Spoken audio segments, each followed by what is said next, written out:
Happy International Networking Day. Happy International Networking Day. Happy International Networking Day to you. Happy International Networking Day. I'm singing along. You can come in and play. We're getting to know one another. It's Happy International Networking Day. Yeah, welcome aboard. Looking forward to talking to you about networking and sharing with you some tips and tricks about how to do it well and how to do it that's in a way that's not frustrating and challenging. So thanks for joining me. Welcome aboard.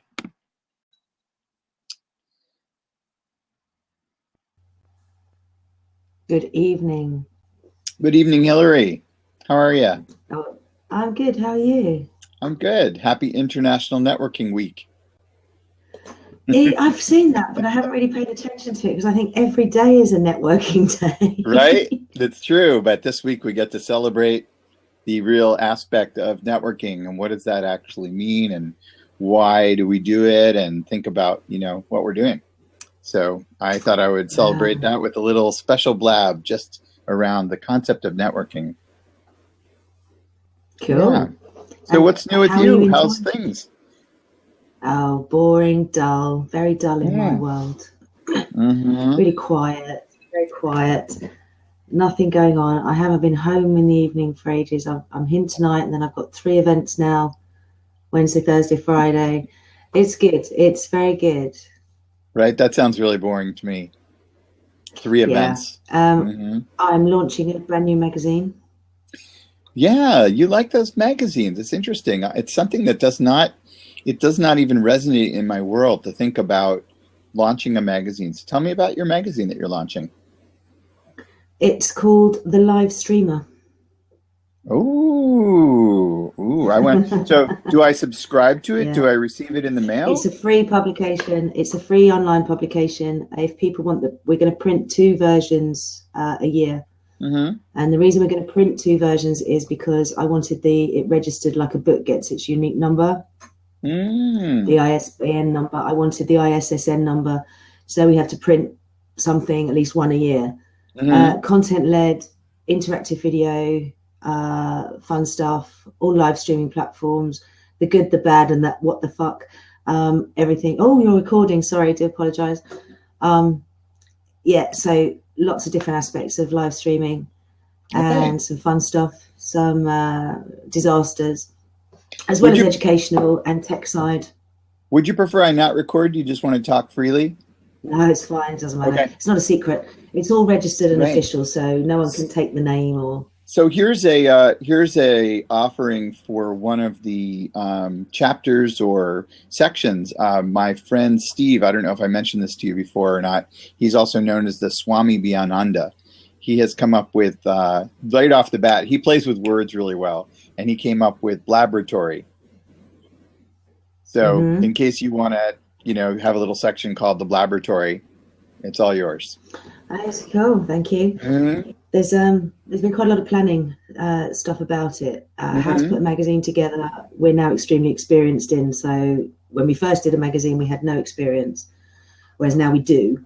So that's pretty cool. And there's some quite big names that I'm chatting to. So yeah, it's an interesting project. It's getting a global audience already. The landing page for people being able to subscribe, and that will be launched very soon. Next couple of days, that'll be up.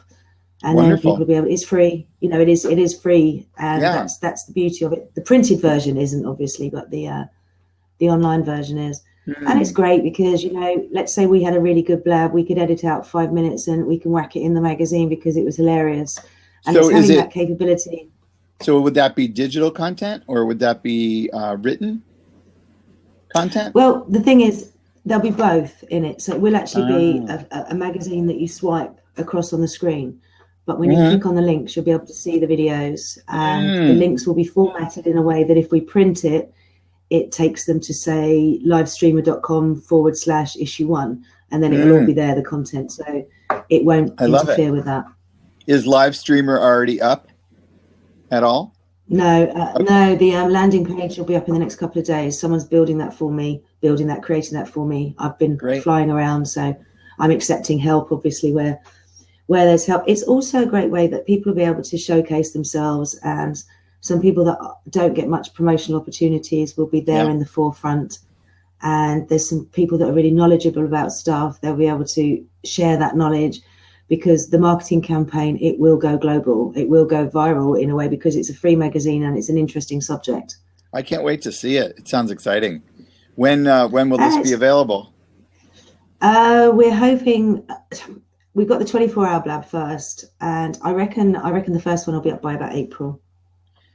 I love how you think like, months in advance like that.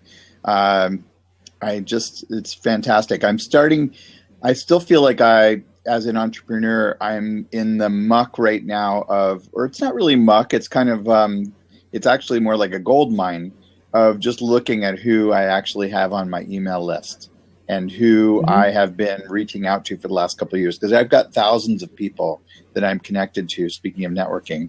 And I was on a blab the other day with a guy from England from, what is his name? Anyway, one of the past blabs that I just did recently, it's recorded and it's up on my replay area. He hopped on and he's like, oh, I've just been to this conference. It was all email marketing all weekend long. My head is stuffed with ideas.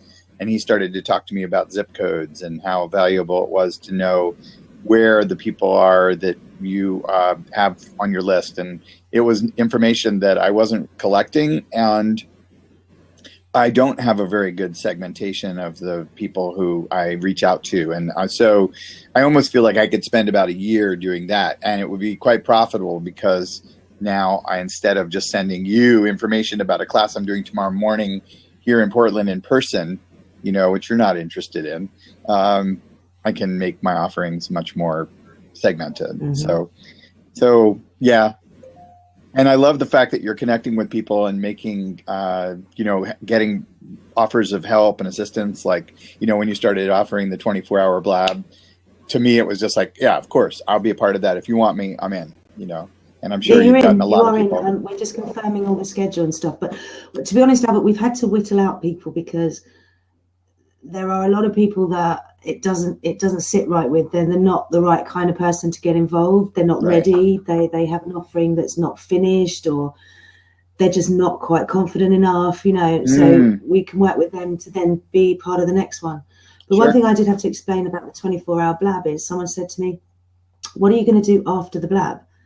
It's going to be like a big come down. And I said, no. I said, listen, the blab is the beginning of something where there is a whole massive marketing strategy and business strategy behind it. Oh, really? So, yeah. I've been contacted by a guy who's got a similar thing that he's doing, where he's doing daily blabs, different people, a lot of the same content. Like, I think Monday is, how to blab. Tuesday is how to host a blab. Wednesday is something else. His name's Frank. He hopped on one of my blabs a couple of days ago and just started. He goes on everybody's blabs. Okay. And wants everybody to. He's like that. He goes on every blab. Yeah. And tries to get everyone onto his blab. Yes. So have you seen Have you seen his content that he's put together? His little kind of group, and his he's got a PowerPoint that he sends you to that shares what his idea is. I don't feel like he's fully fleshed it out, but he's made a lot of content that I think can be useful to anyone, really, but particularly to his crew that he's building to participate. I don't quite understand. He's like really actively thinking, okay, I'm going to monetize this, and I'm like, I don't know exactly how you're going to do that, and whatever. Like, maybe you are, maybe you aren't. I haven't really jumped at it. I'm much more interested in things like what you're organizing, and monetizing it doesn't have to be the end-all be-all for me to be involved in something. I'd much rather share ideas, connect with people, network, make some new connections. He's a really sweet guy, but he is like the guy when you go networking that he just wants to know everybody as quickly as possible. And he's got some great ideas, and he's jumped on quite a few of my blabs. I'm guessing it's the same guy, and he's offered all the help that he has, that he wants to give, but we're not running them the same way that he's run his things. So that kind of help, although it's appreciated, he's going to get involved. I'll get him in as part of a group discussion on raising finance for business. He's very welcome to get involved in that discussion because he knows his stuff around that. He's done quite a lot of that. But the format's different and the end goal is very different, whereas there is a structured goal that we're all working towards. Right. So yeah, it's how's the campaign for Queen of Kent going? Queen of Kent, yeah. It's funny, I'm hosting an event on Thursday night as Queen of Kent. Oh. And if I'm honest, I'm kind of we've done some massive strategizing in the business, and it's taking a slightly different direction. And we've decided to get rid of some staff, and I'm kind of thinking now, do I want to be tied to something for such a long period of time? I don't know. There's just thought process, because I grow so fast and I learn so fast, and I think I've been waiting for the dates to happen for too long. It's taken too long, and in that time I haven't just sat there waiting. And now there's a lot more people counting on me for stuff, so I need to evaluate that, to be honest. It's interesting. I think the people who end up get attracted to Blab and who do well with it are public speakers, who are extroverts, who are networkers, who are good at, ideas. And this has probably boosted a lot of people in a way that we weren't quite expecting. It's almost like you got invited to go jump on the shuttle to the moon, and so your life that you were doing until you ran into some of this stuff maybe was moving at a particular pace, and suddenly that pace has either been sped up or your trajectory has changed a little bit. And I feel it in my life. For me, it's not the pace; it's the trajectory. For me, it's not the pace. The pace has always been this fast. Wow. It is the trajectory, and it's not really necessarily come from Blab for me. It's come from taking time out and really reflecting on where I want to go. And before, I've always had goals and stuff and achieved them. But now I have a longer term goal, and I have something with my partner that we want to work towards. And it's quite special. And so we're working out how to get there. And it's like, I could actually get there quicker, perhaps, if I wasn't doing that. Right. But if I did this, and well, at the moment, I'm still in that area, that time where I have a choice for the next few weeks. Right. So if I change my direction, I'm not letting anyone down. You see, I'm not actually, so I've still got that choice. So what I'm doing is I'm letting myself really think about it. Yeah. And then base my decision on, because I'll know the right answers. I will know the answer. Well, good luck with your decision-making process. I understand it because go ahead. Having a mentor is helping. That's really helping, because it's that that safe environment where you can chuck around the ideas.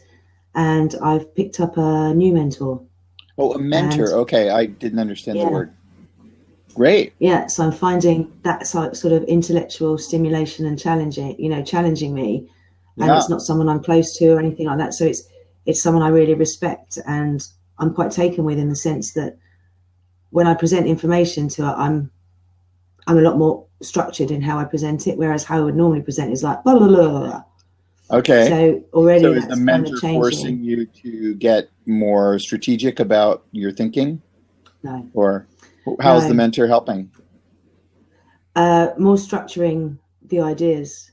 The viability of the ideas, and also she has skill sets she's a lot more experienced than me in some ways, and she's quite a bit older than me, and she's quite focused on different way of doing things. So she'll just chuck an idea out and it will make me think differently, as in not think differently, but it'll put some other ideas into my head that I can then go, oh, we'll have that and put it together. I love it. And she's very respectful, and she challenges me intellectually, which fantastic. I need that. I need that challenge. How did you find this person? On Blab. Did they find you, or did you find them? They found me. Really?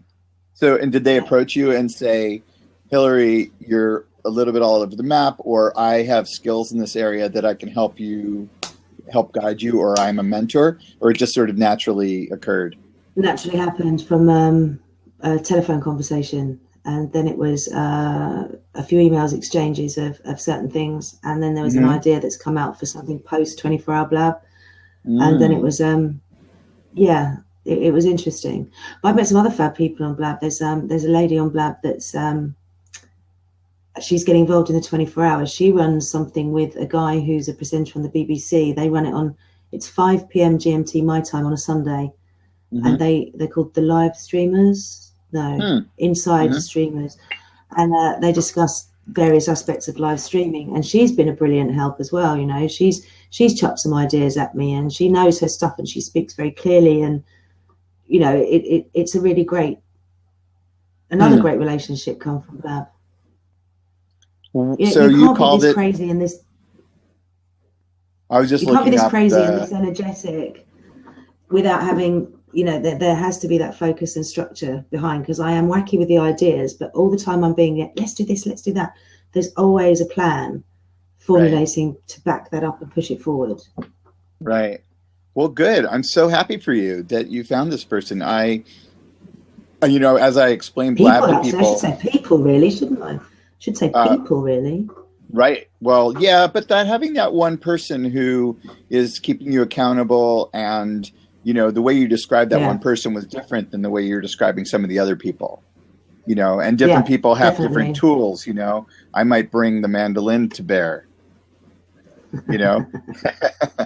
You missed my opening song, I think. I opened this Blab with a song. Okay. It was very fun. I have this friend that's always encouraging me. Speaking of mentors, he's actually much younger than me, and he's always saying, every presentation you do, go ahead, open it with a song, because you have that gift. So share that. So, well, I'm excited for you. It sounds like things have shifted. You seem like in a much calmer place than I've ever seen you before. Yeah. You seem much more grounded. I am in a very calm place. I think it's because I have so much noise in my head. You know, it's very busy up here. Very, very busy. Right. And I spent from November to the beginning of January with a plan, with something formulated, but I didn't quite understand where it was going to go. And then it picked about the first week of January, I could see a distribution network, a distribution chain of where the goal could happen. And the project changed slightly, but the distribution network had already been set up, and that had taken quite a lot of background work from me doing that. And now I'm seeing it come to fruition. You know, I've picked up a big training contract through Blab. Oh, what kind of training contract? I picked it up because I deliver presentation and presenting skills training, communications. And I tweeted out that I was hosting a Blab, or that I was on a Blab. I can't even remember the exact Blab that it all came from. Right. And then it was someone not too far from me here, and they saw the tweet, came in as an anonymous on the Blab, watched it, then contacted me directly through Twitter. Then I just filmed a couple of little videos, and this was only the week of the 11th of January. I think it really kicked off. On the 12th of January, I started filming some videos, and then there was a presentation one, and it was just that I have in my bank to send to people, and it just worked. And I've picked up training for, it's a big contract. Fantastic. Congratulations. They came onto Blab and saw the interaction on Blab and the discussion that was going on Blab. And that kind of made me go, I knew this platform had a big power to it. You know, I've met some brilliant people. I've met you on here. We've had some great conversations. And it started to make me realize that, you know, it's all very well having the fun and the joking, which I love because I'm a clown. Right. But when you've got a plan and it starts coming to fruition very quickly, and you sit there and you go, oh, wow. But I can deliver it, you know, I'm not bogged down. A couple of things came in. I had some inquiries come in through another avenue that I'd set up that I can't offer. So I've handed them on to someone else. Great. Okay. So I'm referring within the network, and there's a few big things going that way. And this is the speed that this sort of platform can. A question comes to mind.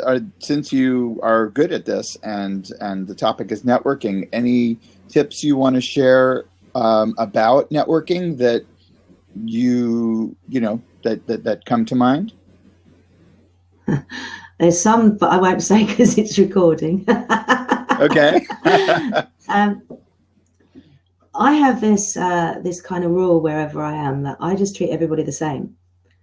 So if you're a CEO or the cleaning lady or guy, whatever, I just don't treat anybody any differently. And I, like most people, if someone annoys me, I've kind of used to go, and then maybe say something bad, in my head about them. I just don't entertain those thoughts anymore. If I don't connect with someone, or we fall out, or we don't gel, I don't dwell on it. I just literally change direction. And that way the energy that you're giving off to other people is not negative. Oh, it's so good. And That's so right on. I won't get into discussions with people about slating other people. I will comment on behavior, but I won't comment on personality. Very good. That's so adult of you.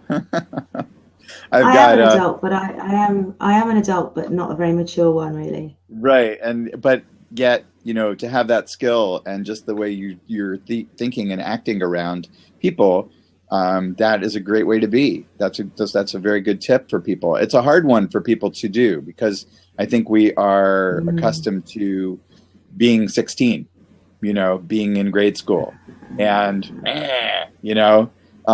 ragging on people. Like we spend half of our time probably bitching about people or situations. But I too have been finding just recently, I'm not sure how the shift happened, but I have a difficulty with someone in my life, and it's someone who I live with. And so things can be challenging. And I've just decided, I just do not want to give energy to the way I'm being towards that person. So I've kind of, one of the tricks I think that maybe they teach in NLP or hypnotherapy, I don't know where it comes from, is you make that person very small in your mind. You just bring it down to almost the horizon, and then they're gone. And that's really helped me. And just making that decision. I'm not going to spend a lot of time thinking about what's going on with us because it's a bunch of stuff that I can't really change. And it really doesn't affect me unless I bring my mind to that place and get bogged down in it. If I don't, I have lots of other interesting things. What would I rather think about right now? Yeah. So I was thinking about myself and networking and what's useful to share. And I love the thing that you said about treating everyone similarly. I think that's absolutely true.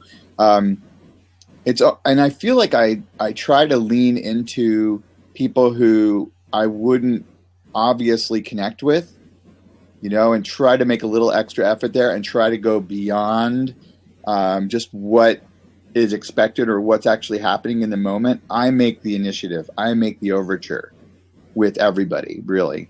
But especially with people who I can see are having difficulty and feeling reserved or, uncomfortable. I also often in situations will go to the person who looks the most left out to try to bring them in, and maybe that's a little bit of a caretaking thing, but I feel like it makes things go better for that person. It's often an easy reach. The person is often very excited that the fact that they're being picked, as opposed to trying to go after the person who's the head of the pack, there's a guy, Joel Comm, who's very big in this whole internet world and streaming, and his website's lovely. And I see him come on here, and a lot of people are attracted to him and his thinking. It's not that's not the Blab I would choose. I'd rather be on the Blab with 3 people who are actually having an intimate, quiet, sort of controlled conversation and sharing real heart and head stuff rather than, here's my method or here's my tricks, So anyway, it's good to me to think about networking. A lot of people seem to think that I do it really well. They think, oh, you're just the consummate networker. You're always connecting people. That's part of networking too, is doing the connection thing, bringing people together. I love doing that. I'll talk about you when you're not there. We had the experience the other day where I'm talking about you and then suddenly you show up, but bringing people together who need to meet, and also just, hooking people up. I met some people in a cafe earlier today and they saw some stickers on the back of my laptop and they knew that I had been going to Burning Man because of the length of the stickers and the age of them and stuff. So they brought that topic up, and I was like, you know, so when did you get here? Oh, we moved here last July. Okay, so like right in my head is like, okay, you know, I can give them the full-on Albert welcome wagon treatment, or just the hello, we're fellow burners, have a nice day. So I kind of leaned into that a little bit, and I was like, here's my card. You know, I know a lot of people here. I'm happy to like introduce you around and stuff. And I just felt really like, okay, that's part of the role that I play in life, and I like it. Yeah. It's a nice place to be. I do like connecting people, and when I had these inquiries come in for an area of business that isn't my forte, it was quite nice to hand it over, because you don't know what's going to come back from that. But what I have done is I've forged a relationship with someone else because I've trusted them with these referrals, and they're not someone I know in person. I only know them online. Okay. I found that quite interesting. It was a nice feeling, because I trusted them enough to hand it over. Right. And I think to have built that relationship with someone online in a relatively short space of time, it's just like with clients on live streaming and on social media, you're eliminating touch points with them. It's the same with building relationships of a potential network of suppliers for things. So I could position myself as someone who could cover training in, which I do here in the UK, do this exact same thing, of any aspect of training in business development, business growth, business strategy, leadership and management, the whole lot. That doesn't mean I necessarily have to do it all or can do it all. But if I'm building a network around me that I know I can go to Albert for this, I can go to so-and-so for that, that's a very powerful position to be in. I don't mean powerful as in, wow. I mean, it's great because someone could build a relationship with me and say, oh, Hilary, I need help with social media marketing. And I'd be thinking, okay, I could help with that, but that's not really where my forte lies. So I could look at my social media marketers, Rolodex, like hundreds of them. I've got 2 or 3 at the top of my mind that would fill that need and would match that person. Why not? That's really cool. And all I'm doing is sitting here doing it. Well, and in the olden days, and probably currently, that can also be a income stream as well, if you want it to be. Yeah. You know, I have many people where if I give them work, I get some percentage of it. I don't usually, that doesn't necessarily determine who I introduce who to.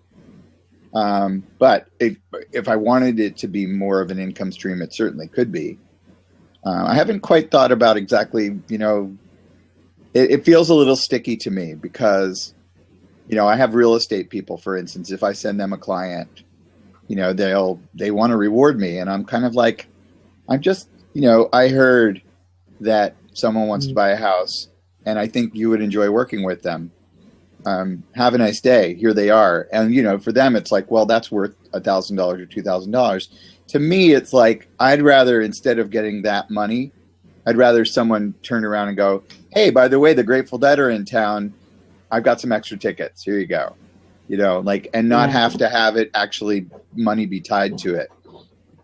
I was talking last night. Yeah. Welcome to the hippie side of Oregon. I was talking last night. My friend is a hippie in Oregon, actually. Oh, really? Yeah, you have hippie friend in Oregon? Yeah, she's Salem. Ah, who's this? It's a friend of mine who I've known. She lived in the UK for years and years and years. I met her in the UK. She's English. And when I got a new computer and I let her have my old one, and she met someone online and moved to the States. That was in about 99, 2000. She met this person with this computer I gave her, which was just brilliant. And she's still there. And now, of course, she is a real hippie in the sense that the marijuana laws have really appealed to her. Yes. You know, just for your own little like titillation, I went to a friend's house the other night and he said, look in the cabinet above the refrigerator. And I was like, okay. You know, anytime anyone tells me to go look in their house in private places, sure. By the way, Abigail, anytime you want to join us, feel free to hop in. So I went into that place and opened the cabinet, and he had recently received from a grower friend of his jars bigger than this all full of different strains. I think there were about 20 different jars. And that is just kind of a little bit of like what life is like out here right now, the amount and quality of marijuana that's available. Anyway, I'm introducing you to Abigail Harris. Speaking of networking, she's a friend of mine. I think you'll enjoy meeting her. Where was I going? Oh, so I wanted to share with you that last night I was online with, and if this person, if you feel like putting us in touch, I'd love to meet your friend. Maybe we already know each other or travel in similar circles too. So if you feel like drawn to do that. Her name is Tina Jameson. All right. I'll just look her up on the, let's see, Abigail's trying to get in here. Tina Jameson. AAMISON?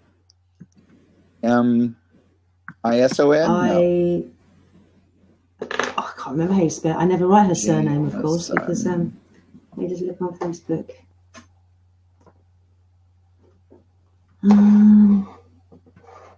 Oh, it's okay. There she is. Oh, okay, interesting. Well, interesting. She's definitely from abroad. I can tell that. She has a sign. What are you looking at her? I'm just looking at her personal page, and she's got like a link or a picture to all sorts of different places all over the world. And she looks absolutely stoned in her profile picture. Yes. So anyway, I sent her a friend request. Let's see. Abigail, are you with us? I can see that you've joined us. You want to say some? Oh, she's having a hard time.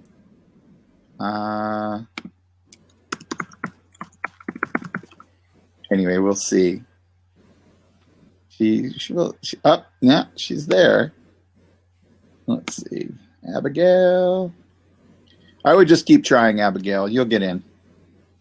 Keep on trying. I should totally refresh the browser. Oh yeah, go ahead. That's a good point. Yeah. Let's try that. We'll kick you out. The suspense of meeting Abigail is killing me. I feel like you may have already met her once. She's a small business consultant. Friends. Oh, she's going to switch to Chrome. That's a good idea. Switch to Chrome. Yeah. Good. Anyway, last night I was online with the founders of an organization called Rooster. So, are you familiar with FreeCycle? Yes. FreeCycle. You are? Okay. So I started the FreeCycle group in London in 2003. I came back from Burning Man. I was all excited about the gifting economy. I'd been going for a couple of years, and I learned about this thing called FreeCycle. And it was happening in a small town in the United States. And I just went, oh, this could be happening everywhere. So I just made up FreeCycle groups in every large city that I could think of, and particularly Portland. And then the Portland group grew and grew, and then the other ones grew and grew, and now there's millions of people on it. Anyway, Rooster, a couple of years ago, was the brainchild of some people from Silicon Valley who thought, let's take the FreeCycle idea and like move it into the current technology. Okay, great. Abigail's back with us. Let's see if she can get on. I bet this is going to work. Hi, honey. Hey, hi. There you go. Hi, Albert. Hi, Hillary. It's a pleasure being here. Hi, Abigail. Nice to meet you. Everybody else, too. I heard you guys talking about FreeCycle and Rooster and Hillary's great friend. Yeah. So I'm actually curious if I know you guys are talking about great stuff, but I want to ask you, I'm going to play interviewer for a moment and ask you what are the best tips that you have for people who are uncomfortable networking or socially awkward or just what you find you get the most out of when you're networking and how you do it. How do you really do it? I tell you, the first thing is the most important part of networking. It's the same as having a conversation with someone. So take the word networking out of it, remove the word networking, and make eye contact and strike up a conversation, or respond when a conversation is started with you. Mm-hmm. You would, if you're in a social environment, and let's say we all met in a bar or a cafe, and Albert said, Hillary, this is Abigail. Abigail, this is Hillary. I'm not going to go, pleased to meet you, and turn around. I'm going to say, hi, how are you? Oh, how do you know Albert? We've got a point of common reference. We would then start talking. And that is networking, but I just like to remove the word networking from the equation. Okay. Like well, that. Happy International Week. How about you, Albert? You are an amazing networker, probably the most consummate networker that I know, and it comes from a very sincere place. So maybe would you be willing to share with people who might be less than comfortable talking about themselves with new people, and yet they know that networking is important for getting buy-in professionally? Let me recommend too that you move away from the sun. I know we hardly ever have it, but you have very brightness all around you. If there's a way to like turn off the brightness, better. Getting there. Good. Yeah. A little bit more to your there you go. Good enough. Let's see. It's so funny. I'm such a stickler for like the ambiance of something, you know. I know that me and Blab are not going to get along on that level, because you hop in on Blabs and people have lights or they have noise or whatever it is. So I need to just get over it. But this is my Blab, so I get to call the shots. Oh, and okay, let's see. And in reference to that, I'd like to come back to it, because you're noticing those things, and people who are trying to network on Blab may want to hear those tips that you're noticing about lighting behind them, or environments, whatever it is that you think makes them more approachable, whether it's online or in-person networking. Well, let's see. So in answer to your question, thank you for that, by the way. You know, it's so funny. I feel like I'm often on, like, the word offensive isn't the right word exactly, but I feel like my mind moves quickly. And so I'm often looking for what's next. I don't do a really good job of, like, you know, I get a lot of feedback from my significant other of, like, sit back and wait for things to happen and go into situations easily. Like, I'm not the easy person. But here's a thing that I have learned along the way, and I'm not sure exactly how to extrapolate this to make it work in all situations. But one thing you can always do if you're feeling uncomfortable and you're in a networking situation is drop something. And what I mean by that is, I mean literally drop something. Drop a business card. Drop your napkin. Drop something on the floor. Change the dynamic of two uncomfortable people standing next to each other trying to find their way to comfortableness. Like, change it so that one of you has to bend over and do something different. And that motion, and I'm just thinking off the top of my head, I've never really thought through exactly what this does, but I tell you, it just works. Because what it does is it breaks the ice. It's almost like a joke has been told, you know? Like, instead of standing there and going, two of us with cocktails, name tags, uncomfortable, don't know each other, where do we find that? Whoops, I dropped something. Oh, wait, let me help you get that. Oh, hey, thank you. Ha, ha, ha, smile. You know, interaction, possibly touch.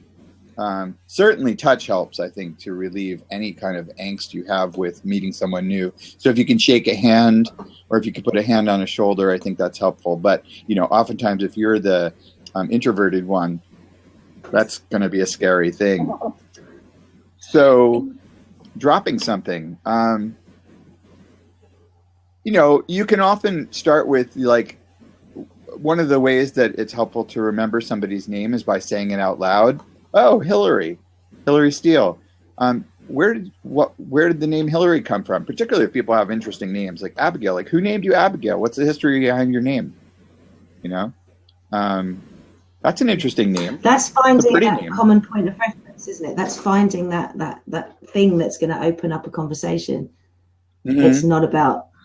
I went to this networking event once when I was just launching a magazine with no publishing experience. I wanted to be known as an editor of a magazine. And I walked into this event and this guy came up to me and he had his business card and he just shoved it up my nose. I could smell the print. He said, he said, we need to talk. And I said, why?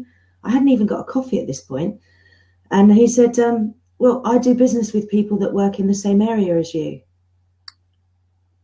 And I said, okay. And he literally attacked me, and he was right in my face. So, of course, I was standing there thinking, oh, I love this rapport we're building. It's fantastic. It's warm. It's fluffy. And I'm moving away and further away from him. And if he'd just started a question, said, hi, Hilary, haven't met you before. Can I get you a coffee? Then we would have started a conversation. Instead, what he did in an instant, he completely alienated me. Yes. Completely alienated me. And I can say, now, I publish a magazine and I do a lot of print. What does he do? He's a printer. So I was actually an ideal client for him. And I can say this is now 3 years later, I've never done any business with him. Right. It's that human scale interaction that makes a lot of sense, Hilary. And I think the key thing that you're really pointing out is that we have to find, it's like anything, you want a general connection with people before you try to do business. When I used to do business in China, actually, they have a very strong tradition of you become friends with people, you get to know people before you delve into the business. And even though it may have been a great strategy, it was also very human scale. And that's the bottom line that we all, that old saying, people like to do business with people that they like. And it's very true, because had you had a comfortable get to know this guy, you might very well be doing business with him right now. One thing I'd like to introduce, this is for anyone who's watching, it's a book that I have out from the library. It's I like a lot of the suggestions. I'm going to hold it up. How to talk to anyone. It's 92 little tricks for big success in relationships. And for people who are not comfortable, all three of us, my sense is we're very comfortable interacting, meeting new people at a party or at the bus stop or wherever it is. But there are lots and lots of people. It's an awkward situation to have to start a conversation with people. One tip that I'd like to share for really great networking is for people who are uncomfortable networking to find a body posture that feels good. Oftentimes when we're self-conscious, we kind of hunch our shoulders or we're a little standoffish. If you can find a body posture, even if it's a little bit of the fake it till you make it, find a body posture or take a deeper breath or whatever it is that gets you more grounded in your body. Because oftentimes when we're uncomfortable, we go straight into our head rather than let ourselves feel what we're feeling.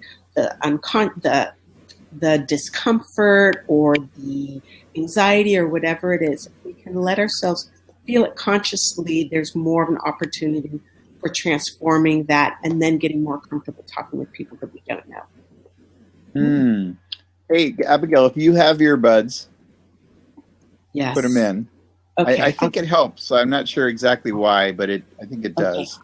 And in fact, if there's either of you two or anybody who's watching that has a favorite headset that they're going to recommend for using on Blab, I'm interested in going out and buying a more professional headset than my earbuds, because I've noticed with the earbuds, flat back and forth sometimes on people. Okay. I find that the earbuds, like I have just a regular pair of earbuds, seems to work okay, but I do notice, people on here using all sorts of very fancy contraptions, headsets with mouthpieces and things. And certainly the people who have like the whole radio station set up seem to sound great and maybe have a little less problem with their sound. But I notice, Hilary, you've been on here forever and you don't look like you have anything all that fancy going on with the earbuds. I have stuff coming, but this room is being changed into a studio. And I will have the stuff because if you're doing a lot of recording, it does make a difference. And also, if people are wandering around the house, it's just going to make it that little bit better. But at the moment, I'm really quite happy. I have two sets. I have one I keep there and one in my handbag that I take to the office, and because I do flip between my own little cozy office and home. But I do have a separate microphone, but it takes too much. This laptop, I need to update it. So at the moment, these are absolutely fine for me, and I have been on Blab for 100 and something days, blabbing away. Yes. I love when I see people who have been, at first I was seeing people more like you who've been at it for yours is 124. Lately I've sort of bumped into a couple people who've been on for 175. And I feel like, Jedi Knights of Blab, if you haven't figured out some major shit by then. But you see, I know people that have joined it and they've had they're up to about 190 days, but they've never been on. So if they were to come on now, they joined it when it first was announced. If they were to come on now, they would be the same as an egg with 1 day, but there are some people, there's some good old diehards there. And a lot of people have dropped off, a lot of people that I met when I first came on have given up because their direct selling techniques haven't worked, or they've run out of things to say about the same subject. I'm not sure, but I'm sure some of them will come back. Hillary, I have a question for you with your studio that you're going to be, sound studio or recording studio that you're putting into your office. Is that specifically because you're recording a lot of information you said you're a magazine publisher, or you're going to be doing blogs or podcasts, or specifically because of Blab? No, not specifically because of Blab. I'm launching a magazine called The Live Streamer. That might give you an idea that it's not just about Blab. In fact, Blab is just a tiny part of the bigger picture. Great. Can you tell us a little bit in terms of this topic for great networking, for that live streaming that you're going to be talking about and your whole focus is? What kind of live streaming, and how are people commercializing their live streaming or monetizing their how people are commercializing it is not really for me to say. I think that anyone who is building relationships and has an offering will be making those relationships, accelerating those relationships, and then taking it away from Blab, and that's where the commercialization of that will come. My own business strategy is extremely different, and because of the people I've met on Blab and through Twitter, the direction of the business trajectory, as we were discussing earlier, has actually slightly changed, but it's also increased in speed, so really accelerated. So I think when people come into live streaming and they think, great, I can just sell my products at you, it's the wrong attitude. I think the attitude of people and how they start building relationships, and I'm not saying one of these fluffy woo-woo things that, I know people buy from people they like, know, and trust. I understand that. I'm exactly the same. But building these relationships, it goes deeper than just having a tweet conversation or a Skype call, because you end up discussing things that necessarily are maybe off topic. So the relationship is accelerated and deeper. And then what happens is you might have a conversation with someone and go, "Whoa, hang on a second, we could do that together." So there's quite a collaborative aspect. And fortunately, I have met some really solid people, especially from a production side, that will, I was talking to you earlier, Albert, about my distribution network that I was concentrating on very much in the background, quietly from everything else I was doing, having fun and messing around. Well, that's where that comes in. We've got a production team, we've got Australia, we've got Europe, we've got America. We haven't got Asia in that at the moment, but that covers us for the time zones, so the relationships we're building are no longer going to hand me a business card. I may never meet Albert, but we might end up doing stuff together in the future, and it really is global. So it's no longer about just presenting yourself and making someone a coffee or welcoming them into a room like the guy with the print business. It can go a lot deeper and a lot faster than that. And I think if you come into anything like this, you have to have a strategy and be prepared to deviate from that, because things will come in your path that will open doors that at this precise moment you don't know exist. What do you think has been the? Oh, I'm sorry. Go ahead. No, go ahead, Abigail. I'll ask a question, then I'll hand it back to you, Albert. What has been the most eye-opening or the most unexpected awareness with being on Blab for you, Hillary, that you hadn't imagined before you started? What's kind of the biggest aha you've had, whether it's personal or it's professional? The biggest aha, I think the solidity of the relationships, and there's a lot of fickle, but when you get the solidity of them, And the fact that when you need help, or not need help, I don't mean being needy, but when you have questions or you're looking for help, people will help you. And that's the same in my real network. You know, people put out a hand to say, can you help me? And there will be people that rush in. From a aha moment, I don't suppose it's really an aha moment. It's just amplified stuff I already knew. I think also what you just said a moment ago about the unexpected nature of some of the new directions that you're taking came from some of your activity here. You know, the new relationships, the mentor that you found. But you can see, the great thing is with the direction that's changed, you can see that there is actually a logical process that's gone on, because it's not far removed from what I've been doing already. So it's just increasing and growing that. And instead of having a team that's based here near London, it's now having a team in the US and Australia and all over the world. And that's not to sit there and go, hey, yeah, I got a global team. It's actually to sit there and say to your 80-odd-year-old mother who's paralyzed from a stroke and go, I'm working with people from all over the world, from the comfort of my home office and my office down the road. And she's like, what? And then you explain that how connected we are and how easily we can communicate all over the world. Yeah, that's a wonderful way to put it. And I'm glad that you're having that experience. It's really fantastic. I feel like you're trailblazing for some of us.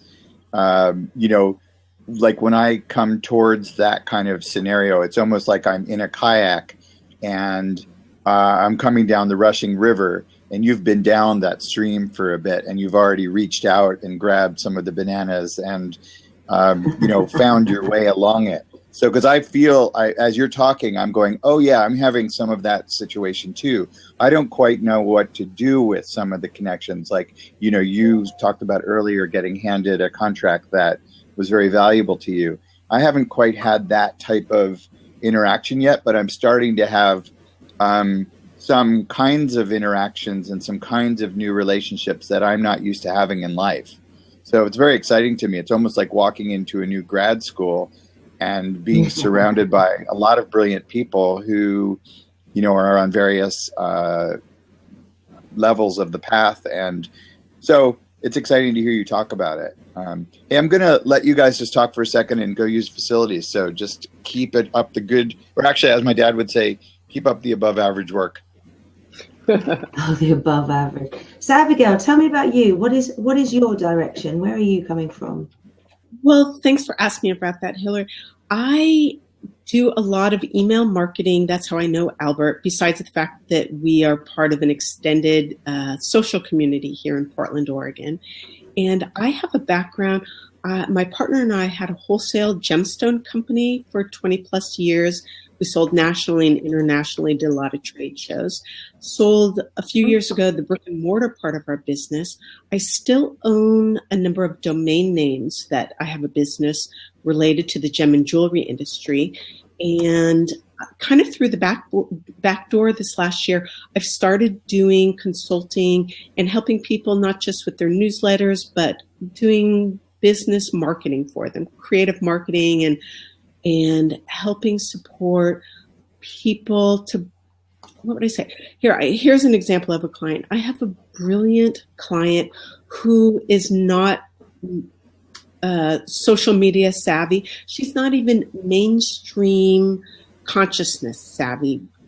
She's savvy in it, but she exists more on the fringe of maybe seeing the world as maybe it really is rather than what the media or has told us it is. And so I'm helping support her with her marketing so that she's reaching her customer base so that they really understand who she is and are really touched and able to connect to this bigger, broader awareness that she has or offerings that she has that she doesn't really know how to communicate to the rest of the world. So that's the kind of work that I'm doing right now. And with Blab, what I'm really excited about, I haven't been on all that long. I don't know. This is probably my 4th time that I've logged into Blab or something. Maybe my 3rd time actually being on the screen here. And the thing that has struck me as most dynamic about Blab is that it's linking us internationally live with people with common interests that is outside of the regular structure of how people have connected in the past. So it's not just, we get to broadcast our own TV show, but we get to, as you noticed, make connections with people that are, for you, it was that are outside of the London sphere, that's international in scope. For me, one of the first things I noticed, there were people doing a Blab room that were from a culture completely different than I was familiar with. They were African-American women that I could tell by their names and the conversations they were having was deep into a culture that, while I might be very interested in to know and understand better and to meet, that I normally don't have access to in my everyday life unless I really step far out of where I operate and what I do. So whether it's a particular new interest I have of a different culture, or someone who might have the same interests but are on the other side of the world, that really interests me, that we can be outside of the traditional way of meeting each other that's a more commercialized format. So that thrills me. I think Blab is really exciting. A new form. Cool. Yes. Hey, Abigail. Yes. So you may have already introduced yourself about what you're kind of up to now. Do you want to share with Hillary some of your background, like the advertising, gem related type stuff? I did touch on that while you were powdering your nose, so to speak. And I think just the touching on with all of that is really my passion for helping people step up into who they are and present themselves in a way that other people get what their message is without it being I'm branding myself or I'm branding my message. Because we're such heart-based people, so many of us, but we've needed to conform to a very foreign, or I'm going to say actually patriarchal cultural way of doing business that a lot of people, whether they're male or female, have had to become more rigid and box-like in their presentation to the world to be able to support themselves. And helping support people who are more creative or more alternative and still function in the monetary system that we're operating in. That's my specialty. Mm-hmm. That's my specialty. I want to also kind of boost that a little bit to give you a sense, Hillary, of who Abigail is. She's, you talked earlier about mentor. Hillary has recently attracted a mentor to her through Blab. Someone found her, they've connected, and now she's getting some guidance from that person. And I would say that Abigail just serves as a constant booster of my work and me. And does that to everybody that she's around. It's like you're almost like your own energy station that helps other people see, that you see the goodness in other people. Like wherever they are, whatever they're doing, you can not only see it, but you comment on it to them, in front of them, and often in front of other people in a way that elevates them, that helps them rise up. That's like, I don't even know there's no price that one could put on that. You're probably just walking around like Mother Teresa, changing people's lives everywhere you go. You could hand them $1,000, but I almost think what you often do is worth a lot more than that. And so thank you. You're welcome. Thank you, Albert. That's very gracious. I really take your words to heart. I think when I was playing around, Albert did a party maybe about 3 or 4 months ago. He's a great party giver, and he held it at a costume shop in a huge costume shop here in town. And everybody dressed up, and I happened to put on one of the superhero costumes. And it got me thinking about this concept of superheroes, or this kind of, it's almost it's maybe a little old now, but that zeitgeist of superheroes. And for myself, what I figured out, maybe one of my superhero powers is seeing not just the goodness in people or their potential, but seeing who they know themselves to actually be. and help them get past the edges of where they are and help them as easily as possible travel the landscape from where they are to who they know themselves to be in their highest form. And that is something that I love and I'm passionate about. It's basically, how do we consciously transform ourselves and become more of who we really are? And because I have such a strong business background, and I love business, and I love marketing, and I love brainstorming, and I like designing ads in magazines as much as I love going out for walks and looking at the flowers in bloom, I like helping people in business because it's been so powerful me all these years to run my own business, be my own boss. And I love supporting people having that kind of freedom and opportunity to expand and it's kind of like, it's all your own ideas or you get your support, but you're not dependent on some boss out there saying, yes, you can do that. No, you can't do that. Or deal with all the intense politics of people who may not be kind or generous or particularly self-aware in how they're influencing other people. Wow. Nice. Thank you. Yeah. And I love also that you guys are both there. The word magazine has come up a number of times. And when I think of magazines, I think of Harper's Magazine. But the two of you have much more actual magazine experience. Like, you're the ones who've created and are creating. Hillary, I don't know if you caught this earlier part of the Blab, is creating an online magazine about streaming. Yes. So, Hillary, I have a question for you with magazines. How did you get in the business? And my own little bit with magazines is I'm getting ready to work with someone, do a press release related to my domain names to the trade magazines in the gem and jewelry industry. So I've done trades actually and worked with a lot of publishers and magazines. So I'm interested in your background in that field of communication. Where does your passion come from? Yes. This is Kent the Women in magazine Business. That's published quarterly. I launched this magazine with absolutely no publishing experience whatsoever. I launched it with an idea in my head and made it happen. That's my background in publishing. Nice. I'm a linguist. I speak 3 foreign languages. I come from a very corporate background. I have owned a chain of permanent hair removal and laser clinics across Europe, well, in Holland and in the UK. One in the UK and did some in Holland. I have worked at Bank of America, Goldman Sachs, ABN AMRO and Hewlett Packard. And I run events and do a lot of professional speaking here in the UK. And that's where it comes from. That is so fantastic. Mm-hmm. In your chat bar or whatever we call this on Blab, would you type in the name of your magazine or send a link so that if people are interested in finding out more about it? You can search for it on issue.com. We publish it online about 6 weeks after it's been published in print form. Great. I think a lot of people would be interested in what you're doing and would love to follow that link. Someone I met on Blab even has written for this one. She's actually featured in it. Nice. In the Kent Women Business magazine?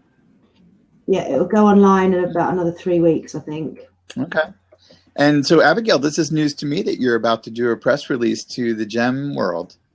Yes. Well, you've known about these domain names, and many, many years ago, my partner and I, probably 15 years ago, sent out a press release, and it was covered in the trade magazines, and I think we ran an ad in the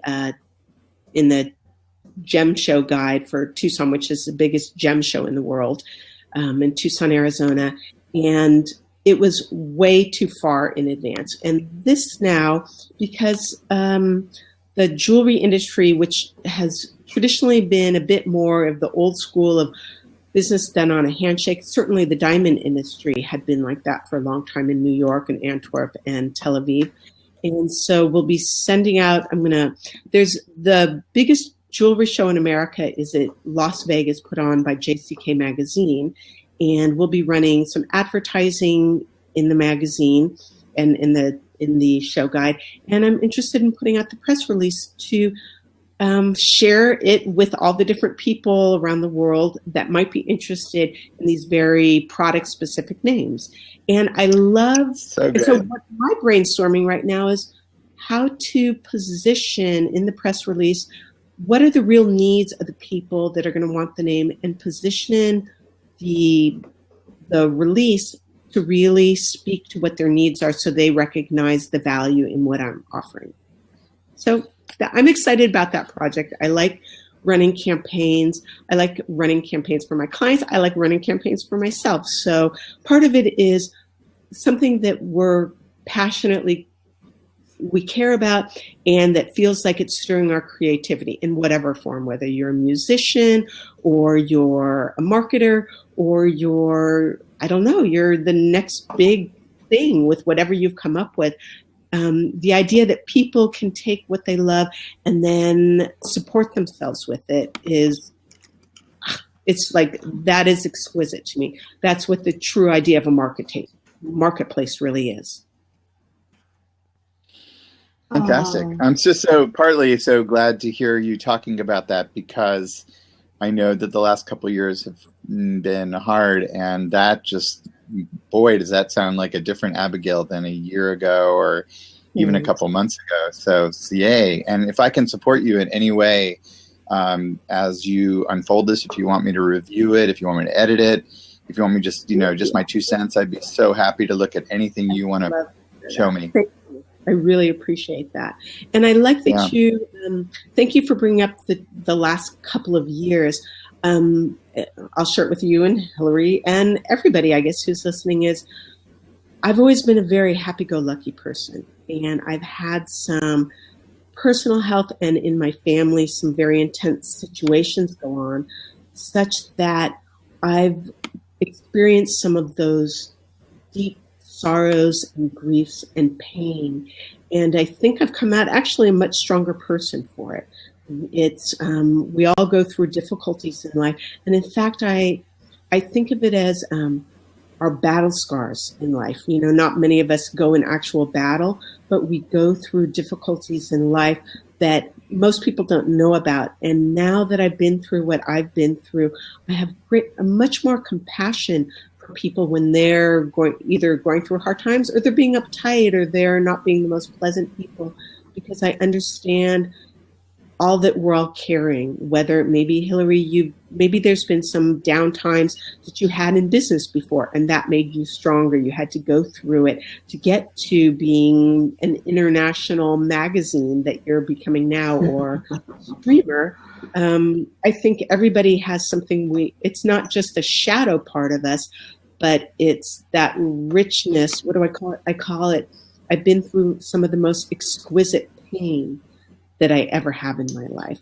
And there's a great book that I have been reading right now. It's called Dear Sugar. It's by Cheryl Strayed, who wrote the book Wild. It was a memoir, and there was a film that was put out this last year. And in it, it's an advice column that she wrote. It was kind of undercover for quite a number of years, but heartfelt. And she brings the richness of everything she's experienced in life to the work that the advice she gives. And I think all of us do that when we're given the opportunity, bring the depth of who we are to the work that we do. My thoughts on that. Yeah. Hey, I'm wondering if there's people out who's watching. It looks like, I don't know if right now there's 7 people. If people are new on Blab, there's a way that you can ask a question if you type / and then a capital Q into the chat and then type your question. You could ask any of us, Hillary or Albert or me, any questions you might have about networking, or about press releases, or about publishing your own magazine, or being an email marketer. If anyone who's out there has any questions or would even like to jump in, please do. I'm going to jump out because I'm going to replenish stocks, but I'll pop back a bit later and see if you're still here. Nice to meet you, Abigail. I'll see you soon, Albert. Great pleasure, Phil. I wish you well. She is She's good. She's one of the first people who I ran into on Blab who I recognized the power of this right away. I was watching her on a Blab. She was running a Blab about her 24-hour Blab that she's putting together, which is going to be in February, coming up actually in a couple weeks. And she's asked me to, go ahead, 2016 Jay Lynn. If you have a question, feel free to pop on or just ask it. Yeah. So anyway, I'm watching her and I'm going, oh my God, like here's somebody who I just feel attracted to on some level and I want to get to know better. So I hopped on the Blab and so she could see my face and then we both hopped off and got on Skype and talked for an hour. And I got to learn a lot about her. Okay. That might be for you, Abigail. No, I think that's really for you, but I don't know if either of them. I'm going to read it out loud so people who see the replay can see what we're responding to. 2016, Jay Lynn, who's been on Blab for only a few days and has twice or 5 times as many followers as I do. So obviously you are doing something interesting. What are your personal business thoughts on magazine publishers that offer a kill fee to their writers? Thanks so much. And I don't know what a kill fee means, so someone will have to either fill me in. You may have to tell me what that means, or perhaps Abigail knows what a kill fee means. Albert, no, I'm not on Snapchat. I craft happiness. And then, I'm not sure actually what a kill fee is. I'm just going to, if it's correct, they've written an article and it's not to run it. Let's say it's an expose or something. That is a great question. That really has to do with how much we all believe in, if that is what you're asking about, Jaylyn, if you could extrapolate on that or type that in. Here we go. She typed, no worries, I can call in briefly and explain it. Do you want to jump into the open seat? I think that's what her intention is. So go ahead and click on that. Great, she's hopping in. Welcome, Jaylyn Money 2016. Hi Albert, nice to meet you. Hi Abigail, nice to meet you. Hi Room. I don't want to take up the time and the room's time, but just pertaining to the question, plus I have a girlfriend coming over, so I have to abruptly hop off. So I'm sure you guys would understand. So I write, I'm also a journalist, I'm a management consultant, and I'm new to this as well. And it's a newly found question when working with magazines, specifically with the publishers of the magazines. And as a business person, you deal with a lot of independent contracts. And I found this unique. I'm sure for others who are more familiar with kill fees, it's nothing new in the industry. However, I'm quite new to it. And basically it's a fee if you as the writer decide, or the publisher, it's basically in their hands if they feel that the writing or the agreement would not further be pursued for whatever reason. So in this recent scenario, that's what happened to myself. And basically that was with what that question was in reference to. If anyone had any personal thoughts on dealing with these kill fees and in publishing related contracts. If it's magazine. Abigail, do you understand the question? I still don't quite get what a kill fee is. I want to ask for clarification from you from that question, or that concept is that you would be being paid as the writer, not to an X amount. You're being paid not to write more on it. It's basically, for whatever reason, they're deciding not to run it, but they have contracted for it and you've provided for them. Is it, in this case, this specific case for you, is it because they don't think it would be good for their advertising revenue, for example, to run it, given the results that you found or the information you uncovered? Or is it they don't want you to take this article somewhere else, even if they don't want to publish it? So she answered correct, yes. I'm not sure exactly what now she says it could be. Okay. So I think actually this is going into the whole realm of why does information get squashed? on, whether it's by the big news feeds or by the alternative press. Usually things in the alternative press, my own personal belief is it's going to be less biased than if it's in the larger news feeds, because they have less money at stake for running it. But since Jaylyn has stepped away, oh no, you're right here. I think actually that would be a whole fascinating Blab room on the free press and alternative news outlets, and how do we distribute information that is can reach more people. That's what I think. The idea of Blab is really exciting. There could be like a whole discussion groups on the alternative press and how to disseminate more information, kind of like Facebook serves that. If you have the same interests as people that might be outside of the mainstream thought, that people share those and it becomes very viral. So there's a lot of power in it, that it's a non-commercial way of distribution of the information. So for example, let's say this article that you wrote was killed because it's not good for advertising revenue, but you could get on Blab and talk about that information, unless you've signed some kind of non-disclosure, and talk about that information and share it without it having to be published in that particular magazine. So she's added to that, and now she said, great. You're welcome, 2016 Jaylyn. Have fun with your girlfriend. And come on back anytime, and feel free to follow both of us if you like, and we'd be glad to talk to you further, I have a feeling. So, Abigail, back to Happy International Networking Week. Thank you. Go ahead. I was just going to reintroduce you to some of the new people that have showed up. And Albert is an email marketing specialist, and he helps a lot of people with newsletters. And he's also, in terms of networking, one of the best networkers that I've ever met, because he's very comfortable in his own skin when he meets people. He's interested in people, and he wants to make the world a better place. And so he shares a lot of information through all his networks for social good actions that are happening. And he uses all different forms of social media. And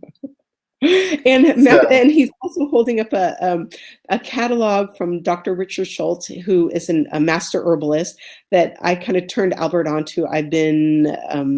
I've used Dr. Schultz's products forever, and I'm not sure why you're holding that up, but I'm sure you've got a great reason, and I'd love to hear it, Albert.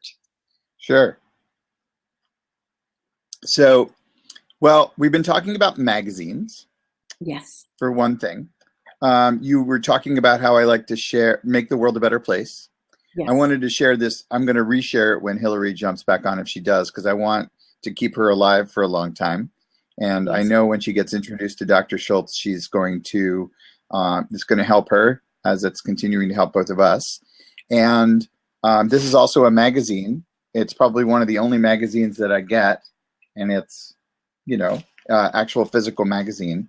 And it's like when you were just talking about sharing good things with people in the world, this is like one of the things that I like to share is things that work for me.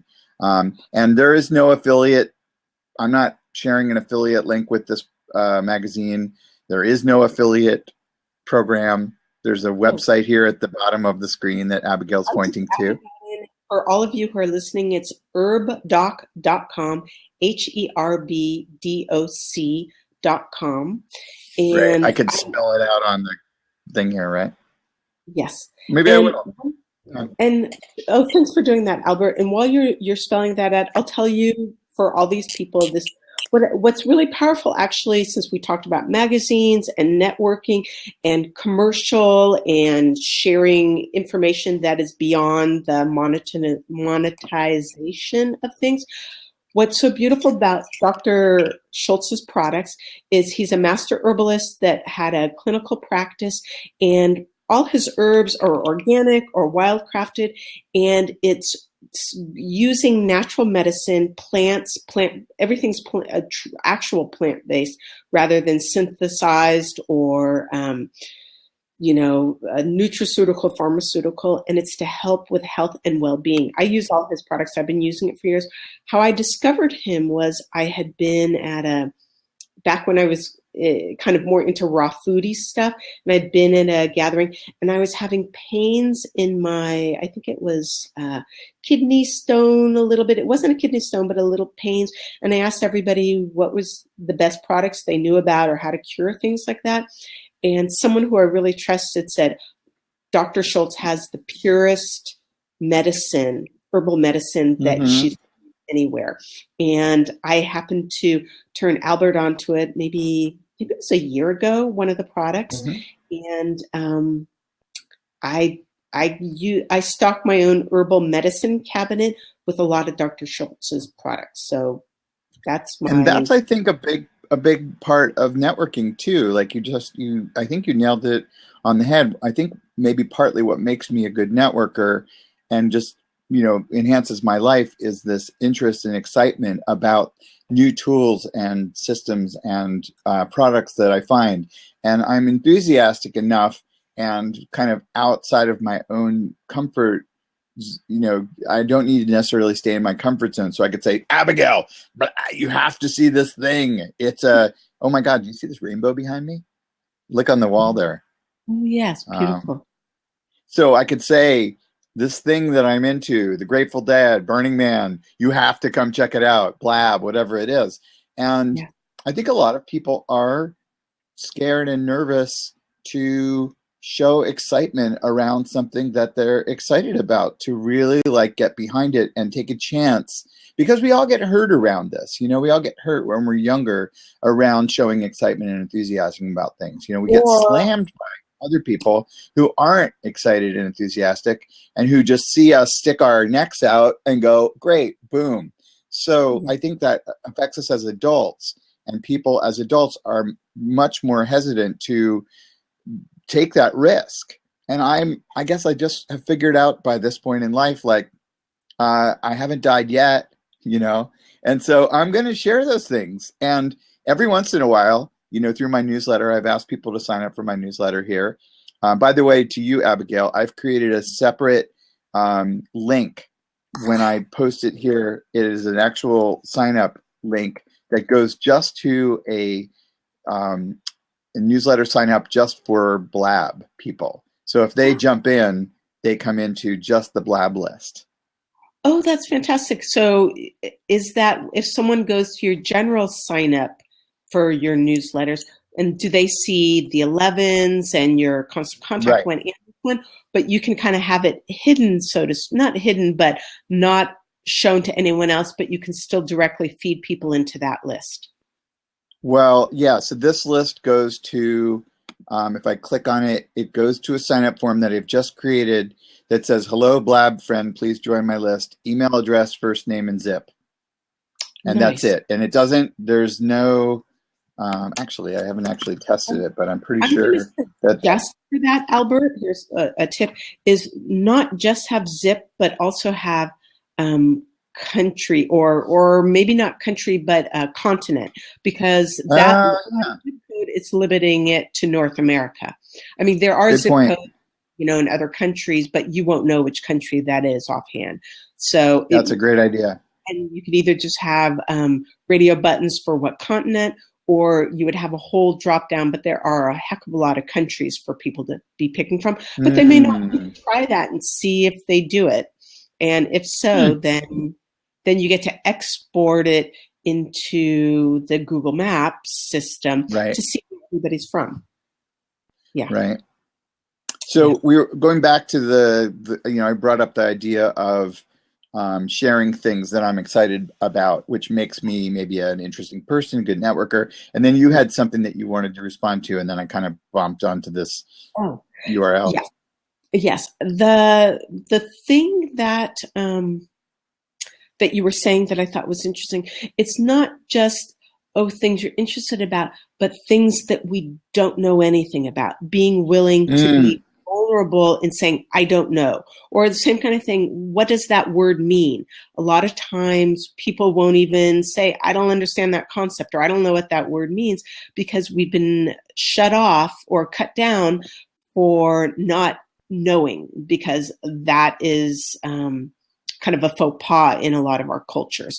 So showing oneself to be vulnerable or not to know, to be, what is it, the Zen mind, the inner mind, that actually creates a lot of freshness. And I think that actually helps in networking, because people really are attracted to people being their honest selves. It really comes across. So I think that's actually one of the great things about networking on Blab especially, is everybody's on the front lines learning right now. So there's a lot of excitement, like you're talking about, for new things, and excitement or willingness and an ease in saying, I don't even understand what are those little bubble heads keep popping up for, that everybody can ask those kind of questions, and everybody's here. There's an open-hearted, open-minded perspective on people on Blab at this stage, and hopefully forever. Maybe that can be part of the culture, is this open-minded perspective. And yeah, that's what I wanted to say. Yeah, brilliant. Well, yes. I've been on for almost 2 hours now, and I think I'm going to call it a day. Sounds great. Yeah. Thank you so much for playing such a big role in this International Networking Week Blab. I may do another one this week. We'll see. I may even do another one in a couple of hours. I was sort of thinking one of the things that about Blab I've noticed is that daytime Blabs tend to be a bit quieter, and as it gets into the night, things start picking up. More and more people are attracted in things. JLH, if you want to come in and meet us, we're just about to end, but if you want to say hi, this is your chance to jump in. I see you're kind of new to the Blab, 2 days. So we're just about to say sign off, and happy International Networking Week to everybody, and we'll see you again soon. Cheers. Take care. Bye. Thanks for having me, Albert. Many blessings to all of you. Bye. Very good, Abigail. Bye-bye.